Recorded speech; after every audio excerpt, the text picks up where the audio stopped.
Je vous dis que plusieurs viendront d'Orient et d'Occident et seront assis à table au royaume des cieux, avec Abraham, Isaac et Jacob. Et les enfants du royaume seront jetés dans les ténèbres de dehors.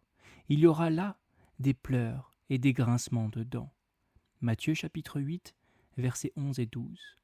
Ce soir, mes chers auditeurs, j'espère vous encourager à chercher le chemin du ciel.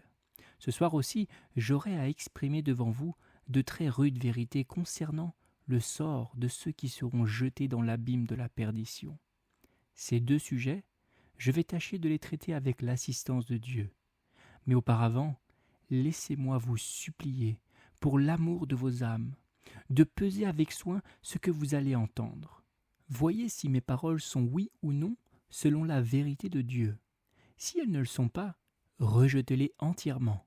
Mais si elles le sont, prenez garde de quelle manière vous les écoutez. Car aussi vrai que vous comparaîtrez un jour devant Dieu, le grand juge du ciel et de la terre, aussi vrai vous ne sauriez mépriser impunément la voix de son serviteur, la voix de son évangile. Les versets que je vous ai lus renferment deux idées. La première est d'une douceur infinie, et je me plais à y arrêter mon esprit. La seconde est terrible, au plus haut degré. Mais l'une et l'autre étant également vraies, l'une et l'autre doivent être prêchées. La première idée de mon texte est contenue dans ces mots. Je vous dis que plusieurs viendront d'Orient et d'Occident et seront assis à table au royaume des cieux avec Abraham, Isaac et Jacob. L'autre, sombre, menaçante, effroyable et ainsi formulée.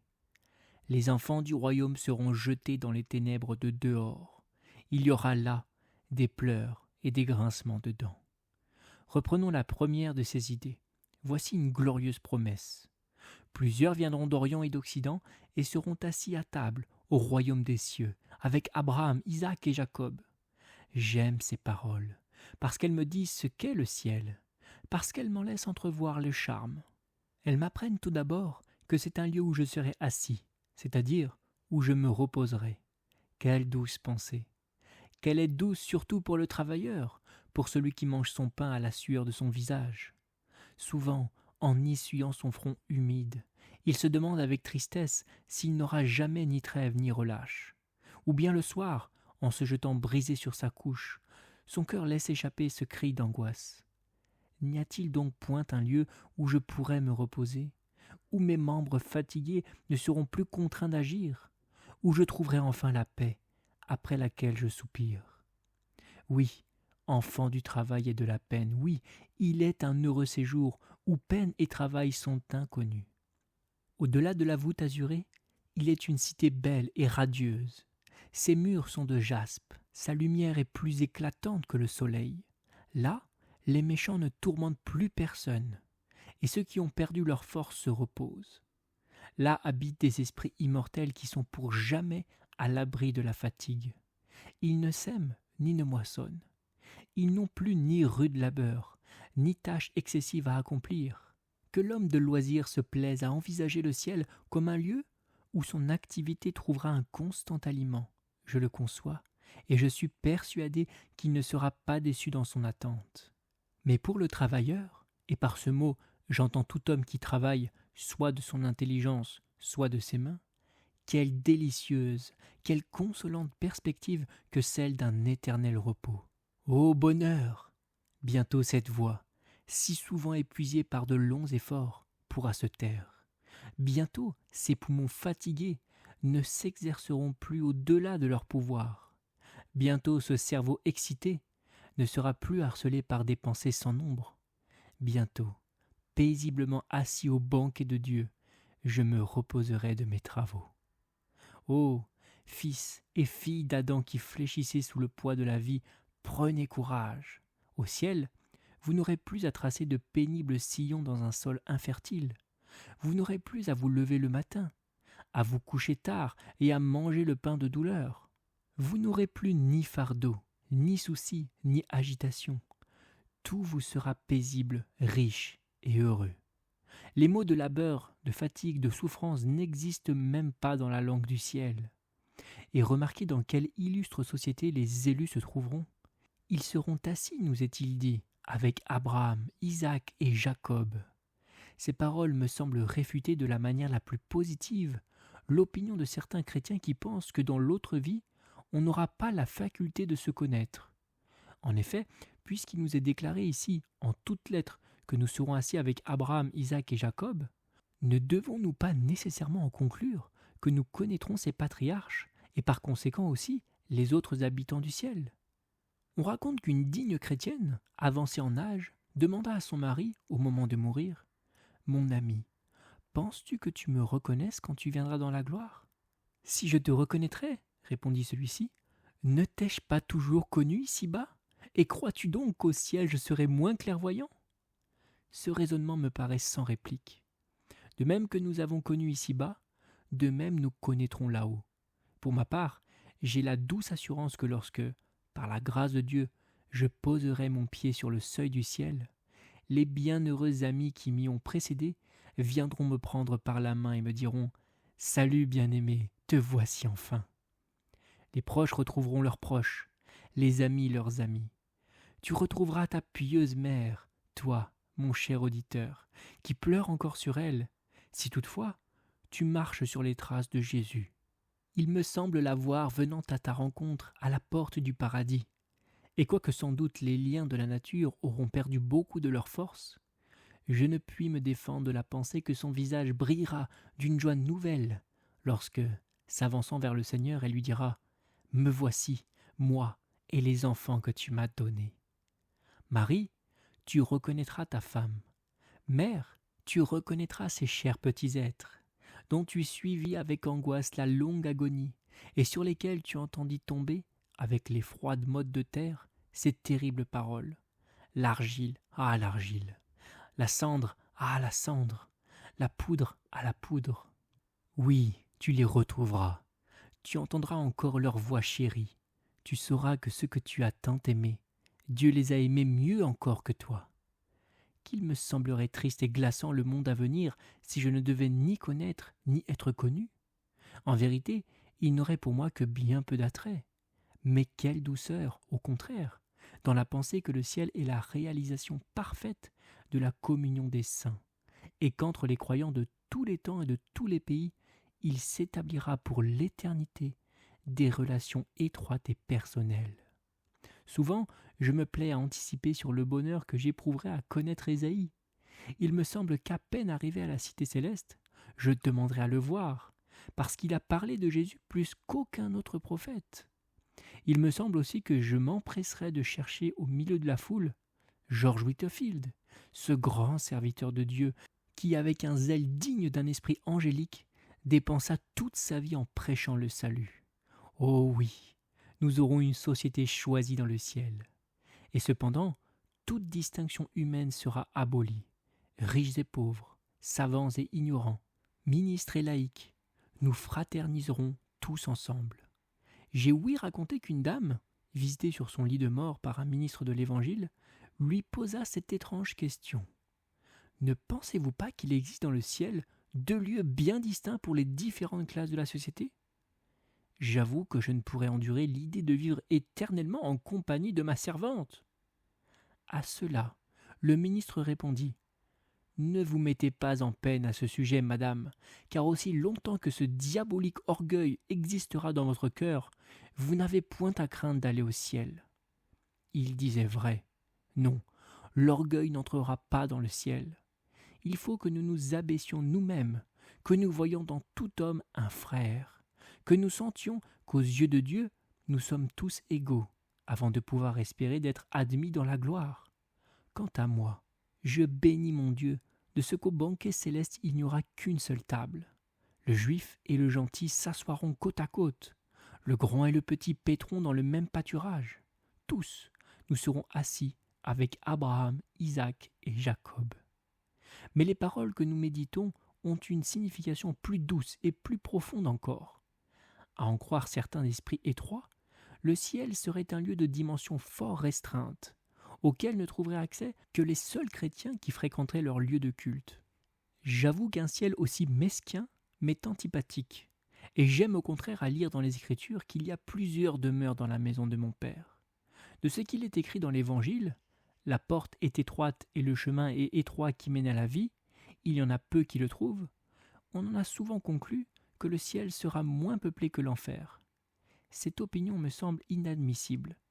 Comment la part de Christ serait moins grande que celle du diable? Satan l'emporterait sur Christ? Non, cela ne peut pas être.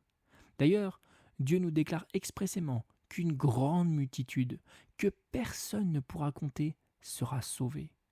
Combien cette pensée est réjouissante, mes chers amis! Quelle bonne nouvelle pour vous et pour moi! Si le salut n'était le privilège que de quelques-uns, nous pourrions craindre, et non sans raison, de ne pas y avoir part. Mais puisque le Seigneur affirme qu'une multitude innombrable sera sauvée, pourquoi vous et moi, pourquoi tous, tant que nous sommes ici, ne le serions-nous pas? Courage donc, pauvre pécheur, qui que tu sois, courage, âme craintive, ouvre ton cœur à l'espérance. Il n'y a pas sur la terre d'âme vivante dont on puisse dire qu'elle soit en dehors de la grâce de Dieu. Il est vrai qu'il existe quelques infortunés qui, ayant commis le péché inadmissible, sont abandonnés de Dieu. Mais à part cette exception, je me plais à le proclamer. La souveraine miséricorde embrasse l'humanité tout entière. Plusieurs viendront et seront assis à table au royaume des cieux avec Abraham, Isaac et Jacob. Et d'où viendront-ils, ces heureux convives qui prendront place à la table du Père de famille? Mon texte nous l'apprend. Ils viendront d'Orient et d'Occident. Les Juifs prétendaient que tous viendraient de la Palestine, en d'autres termes, qu'il n'y aurait au ciel personne qui ne fût juif.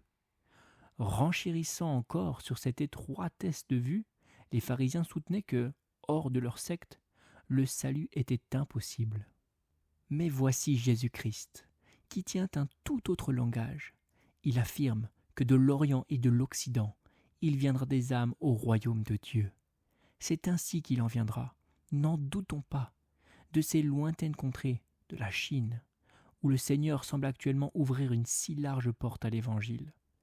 Il en viendra de notre vieille Europe comme de la jeune Amérique, des régions tropicales de l'Australie comme des froides zones du Canada, de la Sibérie, de la Russie. De toutes les extrémités de la terre, il en viendra qui seront assis au banquet de Dieu. Mais outre ce sens naturel et que j'appellerais géographique, les paroles qui nous occupent me semblent avoir un sens figuré et spirituel. Selon moi, cette expression « l'Orient et l'Occident » désigne moins les points les plus reculés du globe que cette classe d'âmes qui, en apparence, est pour ainsi dire, aux antipodes du royaume de Dieu. Il y a tels pécheurs dans le monde, du salut desquels chacun désespère. On se dit, à quoi bon raisonner avec eux? Quel bien pourrait-on leur faire? Tout est inutile. Ils sont trop dépravés, trop avilis, trop endurcis pour qu'ils puissent jamais être ramenés à Dieu. Ô vous qui passez ainsi condamnation sur quelques-uns de vos semblables, sans vous douter qu'aux yeux de celui qui juge justement, vous êtes peut-être plus coupable que le plus coupable d'entre eux. Écoutez ce que dit Jésus-Christ dans les paroles de mon texte. Plusieurs viendront d'Orient et d'Occident, et seront assis à table dans le royaume des cieux. Oui, sachez-le. Des dernières limites du royaume de Satan, des derniers degrés de l'échelle du vice, plusieurs viendront, qui feront partie de la multitude des rachetés, acquises au prix du sang de l'agneau.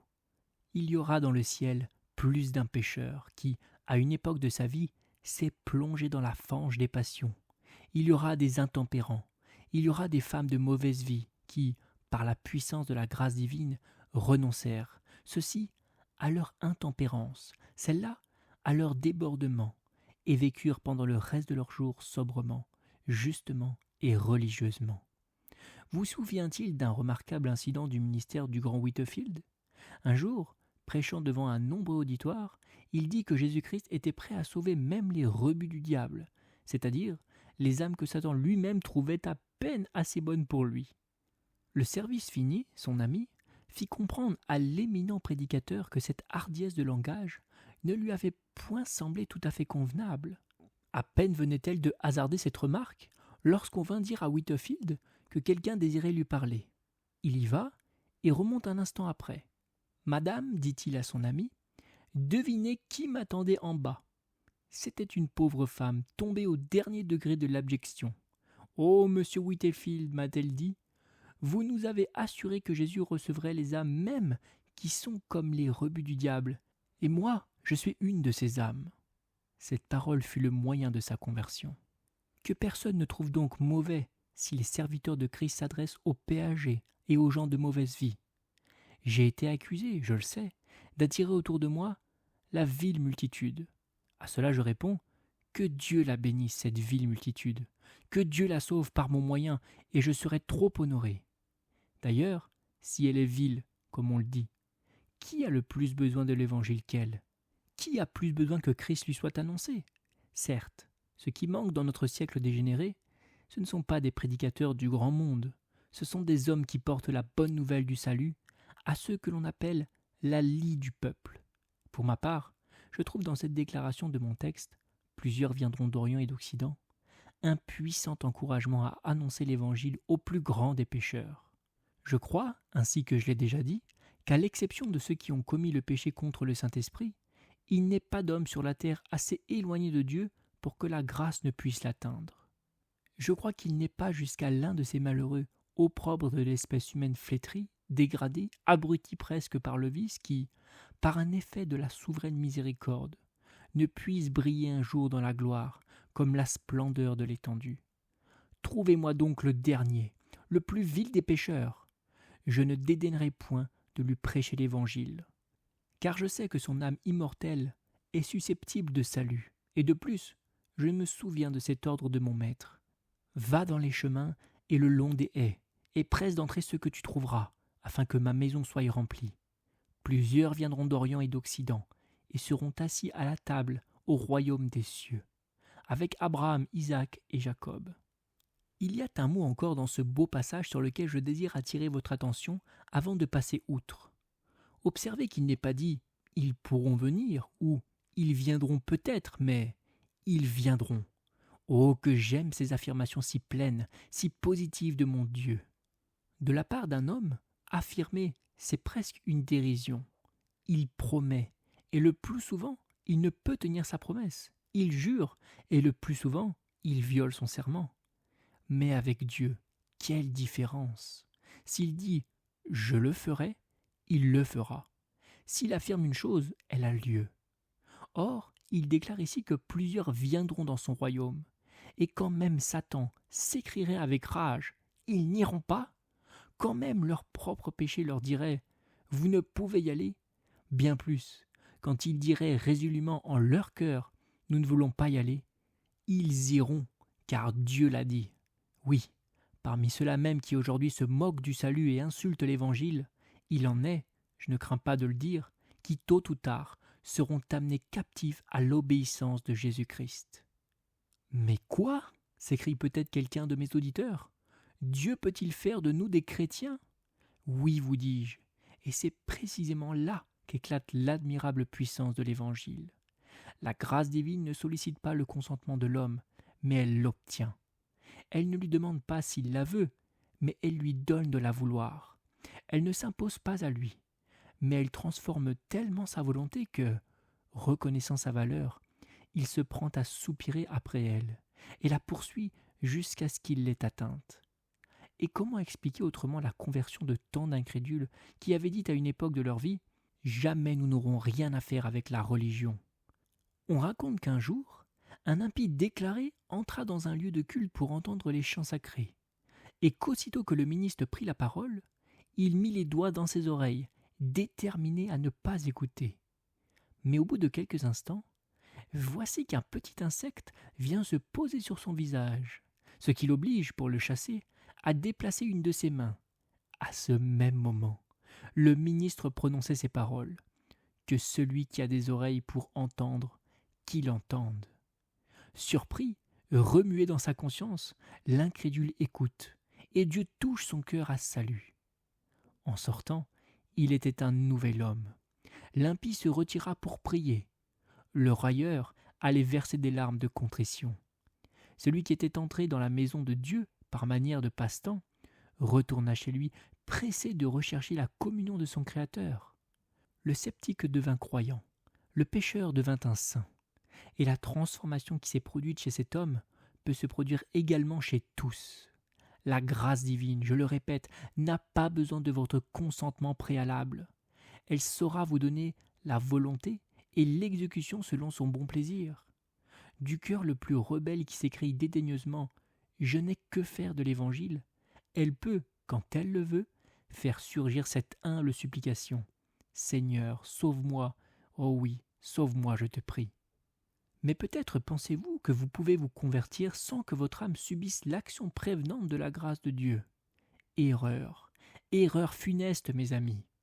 Supposons qu'en cet instant même Jésus-Christ se présentât au milieu de nous, quel accueil pensez-vous que lui ferait le plus grand nombre ? Nous le couronnerons roi, me répondez-vous. Hélas, je n'en crois à rien. Et je suis persuadé au contraire que la plupart d'entre vous le crucifieraient de nouveau s'ils en avaient l'occasion. Oui, se tint-il là, devant vous, et vous dit-il « Me voici, je vous aime ». Pas un de vous, abandonné à sa propre volonté, ne répondrait à ses avances. Fixa-t-il sur vous un de ces puissants regards capables de dompter les lions eux-mêmes ? Vous parla-t-il avec cette voix d'où se sont échappés des flots d'une incomparable éloquence ? Pas un de vous, laissé à lui-même, ne deviendrait son disciple. Ce qu'il faut pour fléchir les résistances de notre cœur, c'est la puissance de la grâce, c'est l'influence du Saint-Esprit. Nul ne peut venir à moi, a dit Jésus-Christ, si le Père qui m'a envoyé ne l'attire. Et une fois que des pauvres pécheurs ont éprouvé ces attraits divins, oh alors, ils viennent, ils accourent de l'Orient et de l'Occident. Que le monde s'agite, que le monde se moque, il n'empêchera pas le Fils de Dieu de recueillir le fruit de ses souffrances et de sa mort. Si parmi vous, il est des âmes qui le rejettent, d'autres l'accepteront. S'il en est qui seront perdus, d'autres seront sauvés. Quoi qu'on dise et quoi qu'on fasse, Jésus-Christ verra de la postérité. Il prolongera ses jours, et le bon plaisir de l'Éternel prospérera dans sa main. Quand le ciel, la terre et l'enfer se ligueraient ensemble, il ne saurait retenir loin de Jésus une seule des âmes que le Père lui a données. Et maintenant, toi, mon frère, qui te reconnais le premier des pécheurs, écoute-moi. Je suis chargé d'un message pour toi de la part de Jésus. Il y a une âme dans cette assemblée qui se juge le plus indigne qui ait jamais existé. Il y a une âme qui se dit à elle-même « Je ne suis pas digne que Christ m'appelle à lui. » Âme, c'est toi que j'appelle. Toi, vil, souillé, misérable, aujourd'hui, en vertu de l'autorité que j'ai reçue de Dieu, je te presse d'aller à mon Sauveur. Il t'invite par ma voix. Il te cherche. Il veut te sauver. Hâte-toi donc. Jette-toi à ses pieds. Touche le sceptre de sa miséricorde afin que tu vives. Va à mon Sauveur. Que s'il te rejette après que tu l'aies cherché, publie en enfer qu'il a failli à ses promesses. Mais non, cela ne sera pas. Cela ne peut pas être. Jamais Dieu ne mettra dehors celui qui vient à lui, car ce serait déshonorer son alliance de grâce. Il ne repoussera pas un seul pécheur repentant, aussi longtemps qu'il sera écrit dans sa parole. Plusieurs viendront d'Orient et d'Occident et seront assis à table au royaume des cieux, avec Abraham, Isaac et Jacob.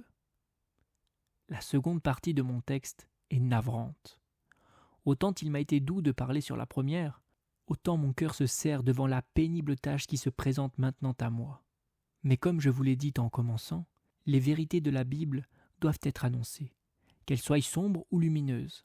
Dieu me garde d'imiter jamais ce lâche ministre de la parole qui disait un jour à son auditoire « Ceux qui n'aiment pas le Seigneur Jésus-Christ iront dans ce lieu que la politesse me défend de nommer. » Que penseriez-vous de moi, mes amis, si, voyant une maison en flammes, je disais avec affectation « J'estime que l'opération de la combustion s'accomplit ici près.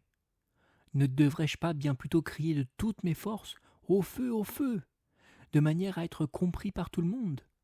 De même, lorsque la Bible parle des ténèbres du dehors, de la perdition éternelle, moi, prédicateur de l'Évangile, dois-je jeter un voile sur cette effrayante vérité?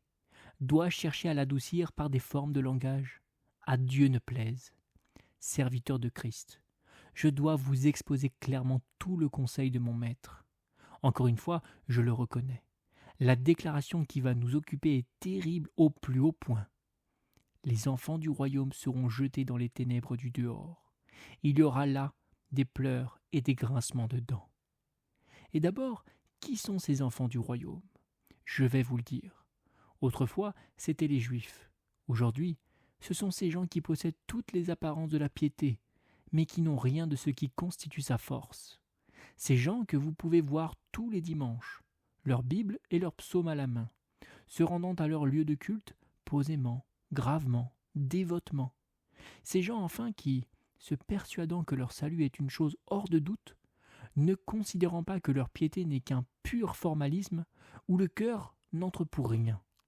Voilà quels sont les enfants du royaume. Ils ne possèdent ni grâce, ni vie. Christ n'habite point en eux. Aussi seront-ils jetés dans les ténèbres du dehors. En second lieu, ces mots, enfants du royaume, peuvent s'appliquer à ceux qui ont joui de grands privilèges spirituels, et plus particulièrement aux enfants de parents chrétiens. Vous êtes des enfants du royaume, vous, mes chers auditeurs, à qui Dieu accorda l'inestimable bienfait d'avoir une pieuse mère. Ne vous souvient-il pas du temps où, vous prenant sur ses genoux, elle vous enseignait à bégayer le saint nom de Dieu, où elle vous conjurait de marcher dans les voies de la piété. Et cependant, vous êtes encore, pour la plupart, sans grâce dans le cœur, sans espérance pour l'éternité.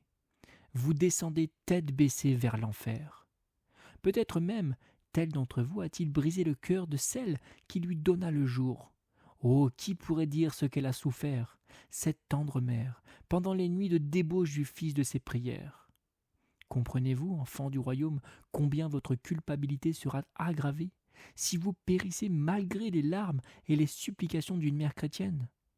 Pour ma part, je crois que s'il y a un damné parmi les damnés, ce sera le fils rebelle qui descendra dans l'abîme, poursuivi par le souvenir des prières de son père et le front encore humide des larmes de sa mère.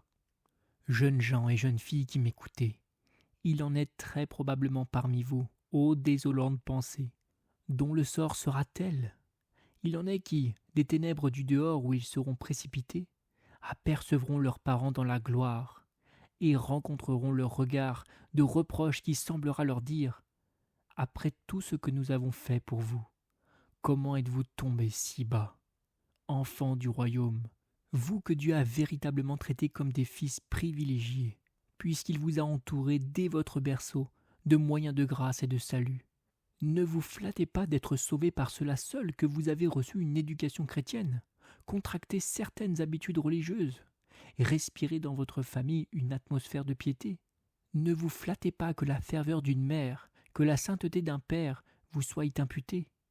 Ne vous flattez pas même que les requêtes qu'ils ont adressées à Dieu en votre faveur vous servent de laissez-passer à la porte du paradis.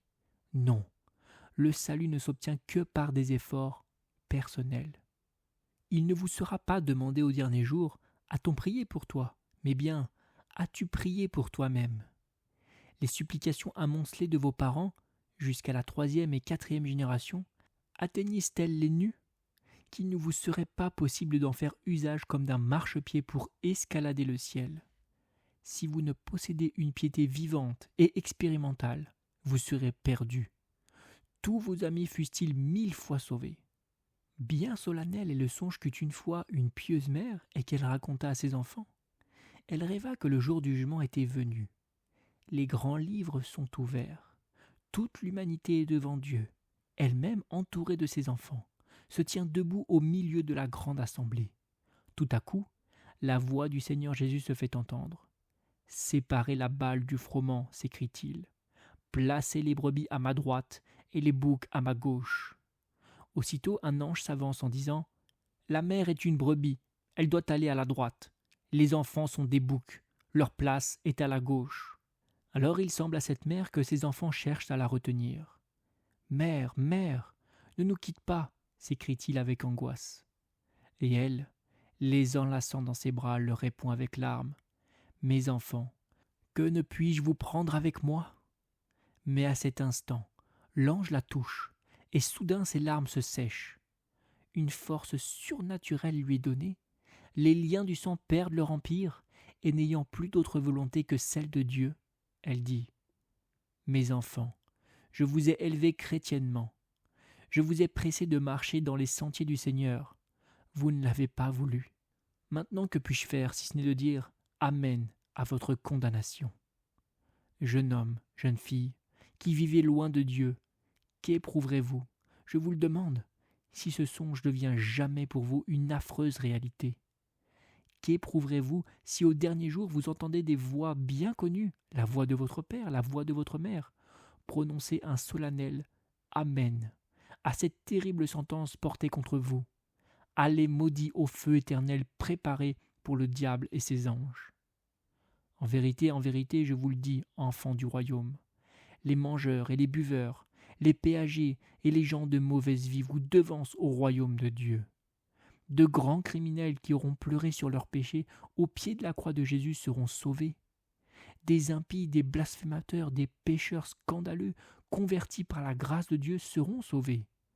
Tandis que plusieurs d'entre vous seront jetés dehors, simplement parce qu'ils n'auront pas voulu donner leur cœur au Seigneur Jésus-Christ, ni accepter franchement son évangile. Et ne sera-ce pas pour vous la douleur des douleurs, le supplice des supplices, l'enfer de l'enfer, que de voir le premier des pécheurs couché dans le sein d'Abraham, tandis que vous, enfants du royaume, fils aîné de la maison, que Dieu avait fait naître, pour ainsi dire, au seuil même du ciel, serez-vous au nombre des réprouvés? Mais prêtez-moi quelques instants encore votre attention, car je dois entreprendre la lamentable tâche de vous décrire le sort affreux réservé à ceux qui vivent et meurent loin de Dieu. Jésus-Christ nous dit qu'ils seront jetés dans les ténèbres du dehors. Là, il y aura des pleurs et des grincements de dents. Remarquez en premier lieu qu'il n'est pas dit « ils iront », mais « ils seront jetés ». Je me présente un enfant du royaume, un hypocrite, un formaliste arrivant à la porte du ciel.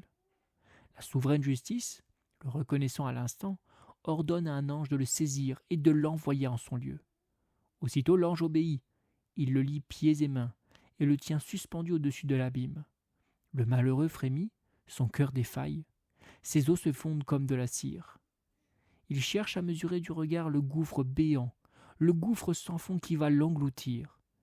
Il entend des soupirs, des gémissements, des cris de désespoir qui s'échappent de ce gouffre. Où est maintenant ta force tant vantée, ô pécheur? Où est ton audace, ton orgueilleuse assurance? Tu trembles, tu peurs, tu demandes grâce, mais il est trop tard. L'ange ouvre sa main et tu tomberas éternellement de profondeur en profondeur, d'abîme en abîme, sans jamais trouver un lieu où tu puisses asseoir la plante de ton pied. Tu seras jeté dans les ténèbres du dehors. Et que signifie cette expression, les ténèbres du dehors? Dans le langage scripturaire, le mot lumière doit se prendre en général dans le sens d'espérance, d'où il s'ensuit naturellement que par ténèbres du dehors, nous devons entendre un lieu d'où l'espoir est à jamais banni. Y a-t-il un homme vivant qui ait cessé d'espérer? Je ne le pense pas. Peut-être l'un de vous a-t-il contracté des dettes. Ses créanciers le menacent de saisir tous ses biens. Mais qu'importe, il dit « Je suis dans un mauvais pas, c'est vrai, cependant, je puis en sortir. Tout n'est pas perdu, j'espère. » Un autre est à la veille de voir son commerce ruiné. « J'en suis profondément affligé, dit-il, mais après tout, j'ai de bons bras, je travaillerai. La fortune peut encore me sourire, j'espère. » Un troisième dit à son tour « De pénibles soucis m'assiègent en ce moment, mais j'espère que Dieu me viendra en aide. Quant à moi, reprend un quatrième, j'ai un ami gravement malade. À vue humaine, son état est désespéré. Toutefois, j'espère qu'une crise favorable se déclarera enfin. C'est ainsi que dans ce monde, chacun espère. Mais en enfer, on n'espère plus. Les damnés n'ont pas même l'espérance de mourir, l'espérance d'être anéantis. Ils sont irrévocablement, éternellement perdus. Sur chaque chaîne de l'enfer sont gravés ces mots. Pour toujours. Le feu de l'enfer inscrit de toutes parts en caractères flamboyants ces mêmes mots. Pour toujours. Les yeux des damnés sont comme brûlés par la vue de ce fatal arrêt qui renouvelle incessamment leur désespoir. Pour toujours. Oh, si je pouvais vous annoncer aujourd'hui que l'enfer serait un jour détruit, que ceux qui y sont détenus seraient finalement sauvés. Il me semble que les régions infernales tout entières tressailleraient d'allégresse. Mais non, je ne le puis pas. Je dois vous dire, au contraire, que les enfants du royaume seront jetés pour toujours dans les ténèbres du dehors. Mais j'ai hâte d'en finir, car quel est l'homme qui aurait le courage d'entretenir longtemps ses semblables sur de tels sujets? Cependant, il faut que je poursuive ma tâche jusqu'au bout. Que fait-on en enfer? Mon texte nous l'apprend. Il y a des pleurs et des grincements de dents. On ne grince des dents, vous le savez, que lorsqu'on est en proie à une vive souffrance ou sous l'impression d'une grande colère. Eh bien, en enfer, il y a des grincements de dents perpétuels. Savez-vous pourquoi? Un damné grince des dents contre un autre damné et murmure: c'est toi, misérable, qui m'as conduit ici. C'est toi qui m'entraînas dans la voie du vice.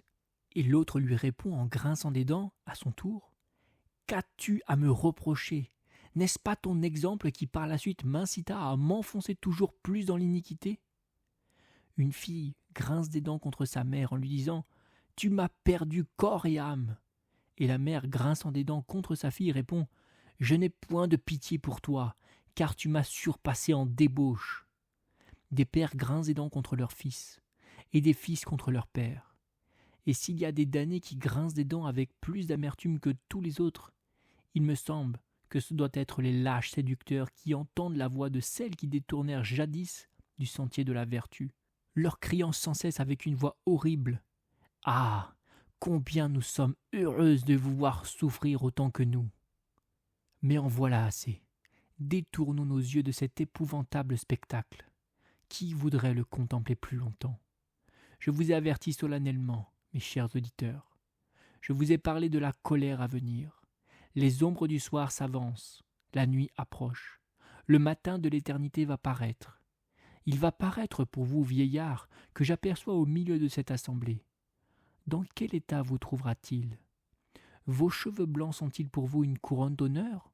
Ou bien avez-vous attiré sur eux le mépris et la risée de tous? Êtes-vous au seuil du ciel? Ou bien votre pied chancelant tremble-t-il déjà au bord de l'abîme? Pauvre vieillard, au front ridé, à la démarche vacillante, voulez-vous donc franchir le dernier pas qui vous sépare de la perdition? Celui qui vous parle n'est, il est vrai, pour les années que comme un enfant auprès de vous. Toutefois, souffrez qu'en cet instant, il vous arrête et vous supplie de réfléchir. Déjà le bâton qui vous soutient ne rencontre plus de point d'appui. La terre cède sous vos pieds. Oh, avant qu'il soit trop tard, rentrez en vous-même et considérez vos voies. Que les 70 années passées dans le péché se dressent devant vous. Que les fantômes de vos transgressions sans nombre se rangent en bataille sous vos yeux. Que comptez-vous faire, je vous le demande, lorsque ces 70 années perdues sans retour, ces 70 années de rébellion contre Dieu, comparaîtront avec vous devant le tribunal suprême? Ô vieillard, vieillard, que Dieu vous donne de vous repentir aujourd'hui même et de placer votre confiance en Jésus. Et vous, hommes de l'âge mûr, vous n'êtes pas en sûreté non plus. Pour vous aussi, les ombres du soir approchent à grands pas. D'un instant à l'autre, la mort peut vous frapper. Il y a quelques jours à peine, je fus mandé de grand matin auprès du lit d'un mourant. C'était un homme dans la force de l'âge, naguère encore plein de vigueur et de santé. Je me rendis en toute hâte à sa demeure. Mais lorsque j'entrai, je ne trouvai plus qu'un cadavre. Ce qui est arrivé à cet homme peut arriver à chacun de vous, mes amis. Vous n'avez aucune garantie, aucune donnée certaine touchant la durée de votre existence. Demain, vous pouvez mourir. Permettez-moi donc de vous parler au nom des compassions de Dieu. Permettez-moi de m'adresser à vous comme un frère s'adresserait à ses frères. Je vous aime, vous le savez. C'est pourquoi je voudrais que mes paroles pénétrassent dans votre cœur. Oh, quelle bénédiction, quelle joie ineffable que d'être du nombre de ces plusieurs qui, pour l'amour de Christ, seront admis au royaume des cieux. Eh bien, cette joie et cette bénédiction, vous pouvez les obtenir, car Dieu a déclaré que quiconque l'invoquera sera sauvé. Il ne mettra dehors aucune âme qui s'approchera de lui par Christ. Un mot à vous aussi, jeunes gens et jeunes filles. Vous pensez peut-être que la piété ne vous concerne point. Jouissons de la vie, dites-vous, soyons gais, soyons joyeux. Et jusques à quand, jeune homme, jusques à quand comptes-tu marcher comme ton cœur te mène? Jusqu'à 21 ans, dira l'un. Jusqu'à 30, dira l'autre. Mais que sais-tu, mon frère, si tu atteindras cet âge? D'ailleurs, en admettant que tu y arrives, souviens-toi que si aujourd'hui tu ne veux pas ouvrir ton cœur à la grâce de Dieu, tu le voudras bien moins alors. Le cœur humain, laissé à lui-même, ne se bonifie pas, tout au contraire. Il est semblable à un jardin. Si vous souffrez qu'il y reste inculte et que vous permettiez aux mauvaises herbes de s'y multiplier, son état ira tous les jours en empirant. À entendre les hommes, on dirait, en vérité, qu'ils peuvent se repentir quand il leur plaît. Ah, la véritable repentance n'est pas une œuvre si facile. C'est Dieu qui doit la produire en nous. Et malheur à celui qui laisse passer le jour de sa visitation. Au lieu donc de répéter avec une présomptueuse confiance « Je me convertirai à telle ou à telle époque », que le langage de votre cœur soit celui-ci. Je veux aller à Dieu aujourd'hui même et lui demander de faire son œuvre en moi, de peur que je ne meure dans mon impénitence. Que vous dis-je encore, mes chers auditeurs? Je vous ai parlé du ciel et de l'enfer. Désirez-vous sérieusement échapper à l'un et parvenir à l'autre? Dans ce cas, écoutez cette simple parole qui vous indique ce que vous avez à faire pour atteindre ce double but. Celui qui croira sera sauvé. Mais il me semble entendre quelques-uns de vous m'interpeller en ces termes.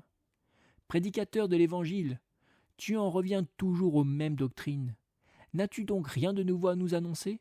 La foi, toujours la foi, c'est le refrain de tous tes discours. Non, mes amis, non.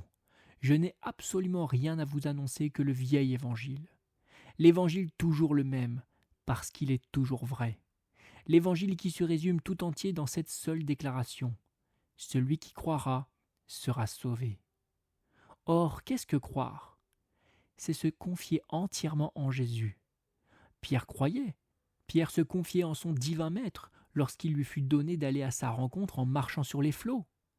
Et si à un moment il commença à enfoncer, c'est parce qu'à ce moment même, sa foi commença à défaillir.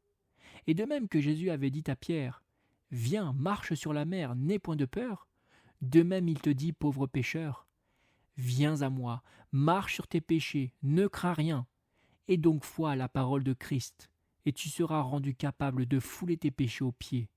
Tu les subjugueras, tu triompheras sur eux. » Il me souvient du temps où, moi qui vous parle, je me rencontrais pour la première fois face à face avec mes iniquités. Je me crus le plus grand des pécheurs, le plus maudit des hommes. Je n'avais pas commis, il est vrai, ce que le monde appelle des fautes criantes. Mais je me souvenais qu'ayant plus reçu que les autres, il me serait aussi plus redemandé. Mon salut me semblait presque une impossibilité. Toutefois, je priais, je demandais grâce. Mais mois après mois s'écoulaient sans que je reçusse de réponse à mes prières. Parfois, j'étais si las de ce monde que je souhaitais la mort. Mais ensuite, je songeais au monde à venir et je frémissais d'effroi. Tantôt mon méchant cœur me suggérait la pensée que Dieu devait être un tyran sans entrailles, puisqu'il ne répondait pas à mes cris, et tantôt, humilié dans le sentiment de mes démérites, je reconnaissais que s'il m'envoyait en enfer, il ne serait que juste.